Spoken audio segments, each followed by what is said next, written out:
June 14th, 2014. A frantic call pierces through the static of a 911 dispatcher's headset.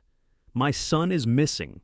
The voice on the other end belongs to Charlie Bothwell, a desperate father in Detroit, Michigan. His 12-year-old son, Charlie Bothwell Jr., has vanished without a trace. Within minutes, police launch a citywide search. They check schools, parks, and nearby streets, questioning anyone who might have seen the boy. As hours turn into days, the fear deepens. Could he have run away? Or had something really evil happened? Flyers with Charlie's young face, wide-eyed, hopeful, are plastered across Detroit. The community holds its breath. Volunteers, local news stations, and even the FBI join the search. Every second counts. And then the media frenzy begins. Charlie Bothwell Sr. steps in front of the cameras, his voice trembling. He pleads for his son's safe return, urging the public to help. "Please, if anyone has him, just bring him home." But behind the scenes, something doesn't feel right. As detectives pore over the details, they begin to notice cracks in the story. The father's timeline is vague, uncertain, filled with gaps that don't make sense. His behavior seems off, unnatural. And the one person missing from the spotlight, Charlie's stepmother, Monique Dillard Bothwell. She remains in the shadows, silent, watching, waiting. Police don't know it yet, but they're on the edge of a shocking discovery, one that will leave the entire nation in disbelief, because Charlie Bothwell was never really missing. He was closer than anyone ever imagined. Before his name made headlines, before his face was plastered across missing persons reports, Charlie Bothwell Jr. was just a boy. Quiet, intelligent, reserved. At 12 years old, he was described as polite but withdrawn, the kind of child who followed the rules and rarely spoke out of turn. He loved video games and dreamed of a future outside of the strict walls he called home. He lived with his father, Charlie Bothwell Sr., and his stepmother, Monique Dillard Bothwell, in a townhouse in Detroit, Michigan. To the outside world, they were a normal family, but behind closed doors, life for young Charlie was anything but normal. His father was a man of discipline, but not the kind that builds character. Rules were rigid, expectations were impossible, punishment was swift. Charlie was subjected to a regimented military-style lifestyle, one that revolved around constant exercise, strict meal plans, and relentless control. Failure was not tolerated. If Charlie didn't do enough push-ups, if he didn't meet expectations, if he made the smallest mistake, there were consequences. And those consequences were not measured in words. They were measured in pain. His stepmother, Monique, was no source of comfort. If anything, she was another enforcer, ensuring that Charlie obeyed without question. But one person had always sensed the danger: Charlie's biological mother. Living separately, she had long-standing concerns about her son's safety. She had fought for him, worried for him, and spoken out against the environment he was living in. But the system had failed her. And so, Charlie remained in a home that wasn't just strict, it was a prison. A home where mistakes weren't met with patience, but with punishment. Where obedience wasn't earned through respect, but through fear. And soon, that fear would push Charlie to the brink of survival. Because behind the walls of that home, something far worse was happening. And when the truth finally came to light, it would horrify the world. With each passing hour, the search for Charlie Bothwell Jr. grew more urgent.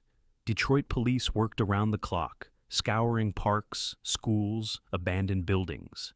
Anywhere a 12-year-old boy could be. Flyers were plastered across the city, his small, innocent face staring back at thousands of strangers. But days passed, and there was nothing. No sightings, no leads, no clues. Charlie was simply gone. And that's when the FBI stepped in. With the child missing for this long, the case was no longer just a local concern. It was now being treated as a potential abduction. Could Charlie have been taken? Had he run away? Or was there something far more sinister at play? The media frenzy exploded. News outlets across the country picked up the story. People wanted answers. The pressure on law enforcement intensified. But the focus wasn't just on finding Charlie anymore. It was on his father, Charlie Bothwell Sr., who had once appeared shattered and desperate for answers, was suddenly everywhere. News interviews, press conferences, national television appearances. And then Nancy Grace. During a live interview, she grilled Charlie Bothwell Sr., pressing him for details. When did he last see his son? What had happened that day? Why had no one seen Charlie leave? And then, a moment that would go down in true crime history. As his father sat on camera, pleading for answers, a breaking news report came in. The host turned to him and said something no one saw coming. "We have just found your son, alive, in your basement." The father's reaction? Shock. But not the kind of shock you'd expect. Instead of relief, joy, or disbelief, his face twisted. He stammered, swallowed hard, clenching his hands into fists. "Wait, what? What do you mean?"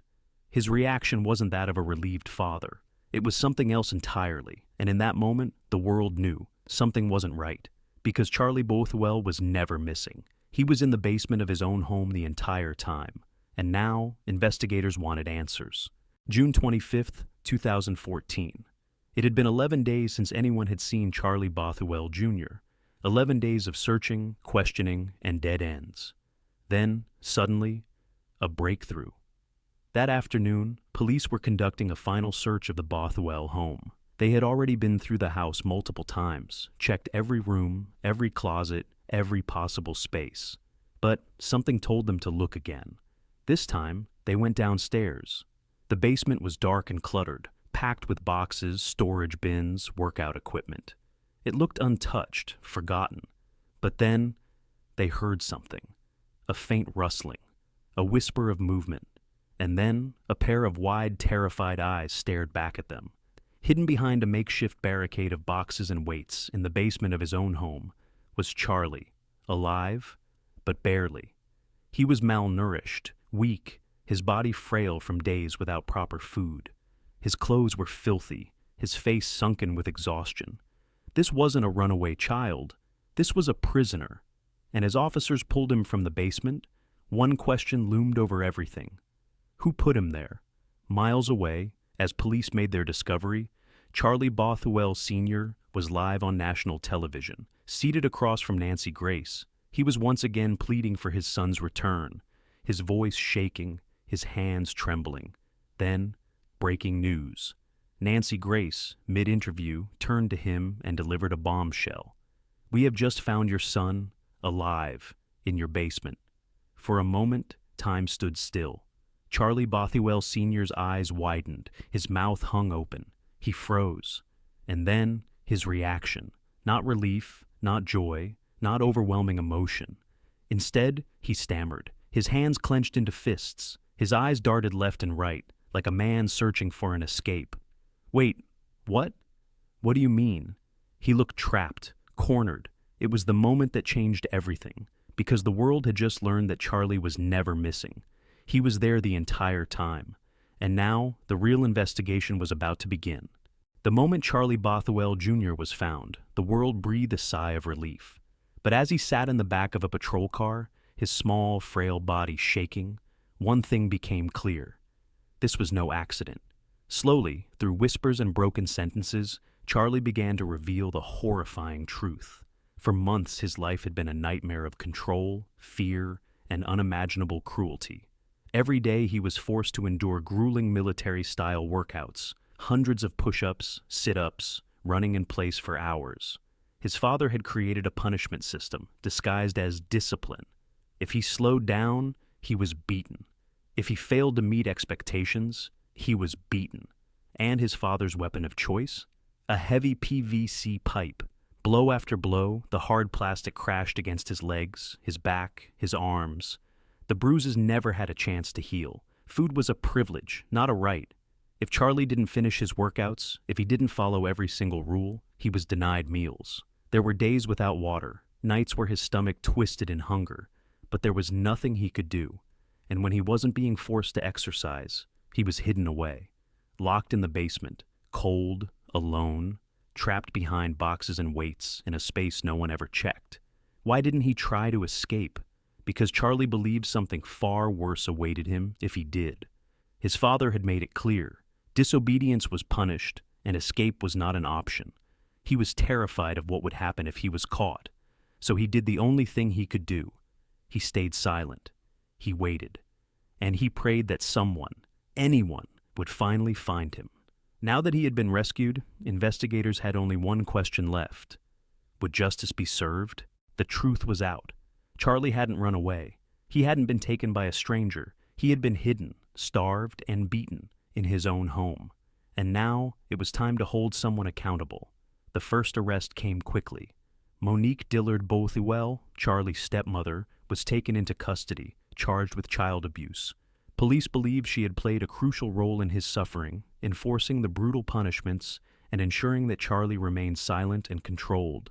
Then came the father, the man who had cried on national television, pleading for his son's return. Now he was being charged with child abuse and neglect. But even in handcuffs, he denied everything. Both he and Monique insisted that Charlie had hidden in the basement on his own, that he was never forced, never locked away, never mistreated, that this was all just a misunderstanding. But the evidence told a different story. A PVC pipe found in the home, stained with blood. Charlie's body, covered in scars, bruises, and fresh wounds. Medical reports showed severe malnourishment, consistent with long-term starvation and neglect. His injuries weren't from hiding. They were from months, possibly years, of brutal abuse. And now, the case against his father and stepmother was stronger than ever. But the question remained. Would justice truly be served? The case of Charlie shocked the nation, but as it moved to trial, would his abusers face real justice? Prosecutors wasted no time exposing the horror Charlie had endured. They painted a picture of long-term, systematic abuse. A boy starved, beaten, and isolated in his own home. Medical reports showed clear signs of malnourishment, evidence that Charlie had been denied food for extended periods. His scars and bruises told a story no child should ever have to live through. But when it came time for Charlie Bothwell Sr. to face his punishment, the outcome was infuriating. Instead of a lengthy prison sentence, he pleaded guilty to child abuse, cutting a deal that allowed him to avoid jail time. Instead, he was sentenced to 18 months of probation and lost custody of his son. For many, it wasn't enough. Charlie's stepmother, Monique Dillard Bothwell, fought her charges. She insisted that she had done nothing wrong, that she was simply following Charlie's father's rules. But the jury didn't believe her. She was convicted of child abuse, though her defense team fought to minimize her sentence. The public erupted in outrage. To many, it felt like a slap on the wrist for the people responsible for torturing a child. A father who beat his son until he collapsed, and a stepmother who stood by and let it happen. And yet, neither of them would serve real prison time. Was this justice, or had the system failed Charlie all over again?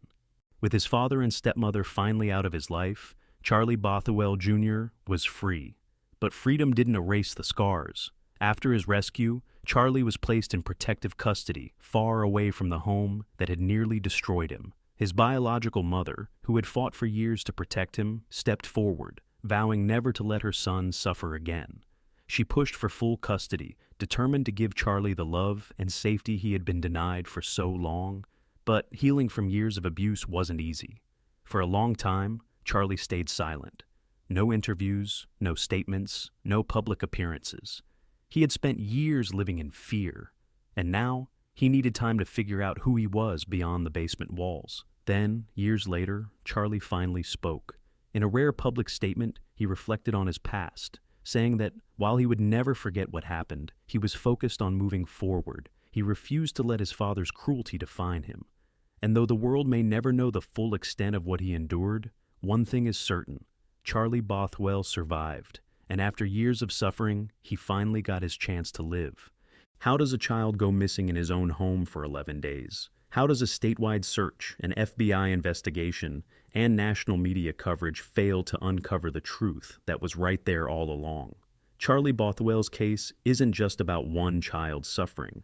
It's about a system that failed him. The signs of abuse were there. The red flags were waving. Yet, no one stepped in until it was almost too late. How many more children are suffering right now? Hidden behind closed doors, too afraid to cry for help. Too often, child abuse goes unnoticed, ignored, or explained away. The bruises? Just an accident. The quiet withdrawal? They're just shy. The fear in their eyes? Maybe they're just having a bad day. But what if it's not? What if that one moment of hesitation is the difference between life and death? Charlie's story is a reminder. We have a responsibility. If you suspect a child is in danger, speak up. If you see the warning signs, don't look away. Because no child should ever suffer in silence, and no child should ever have to survive the unimaginable, alone. If you found this story important, don't forget to like, subscribe, and share. Because raising awareness saves lives.